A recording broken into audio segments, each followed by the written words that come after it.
ზემო იმერეთის თვალწარმტაც ბუნებაში, იქ სადაც მთები და მდინარეები ერთმანეთს ერწყმის, მდებარეობს საჩხერის მუნიციპალიტეტის ერთ-ერთი გამორჩეული სოფელი ჭალა.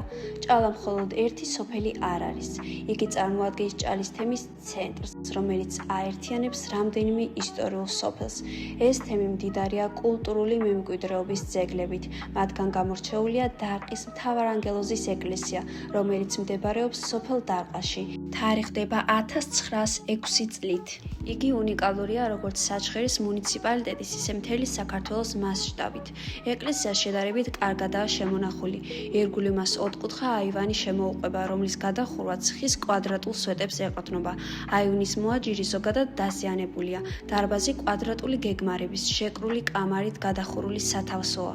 მისი სახურავი აივნის სახურავზე მაღლა მდებარეობს.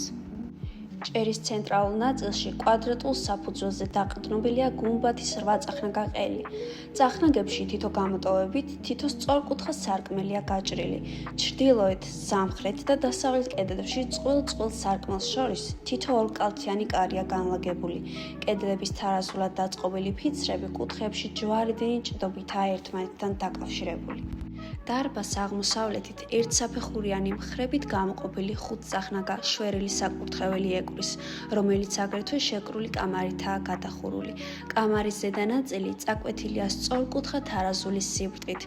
წახნაგების ფიცრები კუთხეებში აღმართულ სვეტების ღარებშია ჩამაგრებული. ყველა წახნაგში თითო ზემოთ სამკუთხად დაბოლოებული სარკმელია. ასეთივე ფორმისაა დარბაზის სარკმელებიც. ბეტონის იატაკი საკურთხეველში ერთი საფეხურითაა შემაღლებული. აქვეა სოლეა, კანკელი კი ხისაა. აივნის ჭერი ლამფითაა შეჭედილი. გუმბათი თუნუქითაა გადახურული, სხვაგან კი კრამიტია გამოყენებული.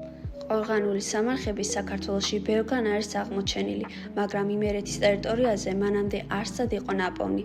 დარყის მთავარანგელოზის ეკლესიის ეზოში ერთ-ერთი გარდაცვლილისთვის საფლავის გათხრით დროს აღმოჩენილი იქნა დოლმენის ან ყორღანის ტიპის სამარხი. მეცნიერებმა ის მე-20 საუკუნეში დაათვალიერეს, თუმცა დეტალურად არ შეუსწავლიათ.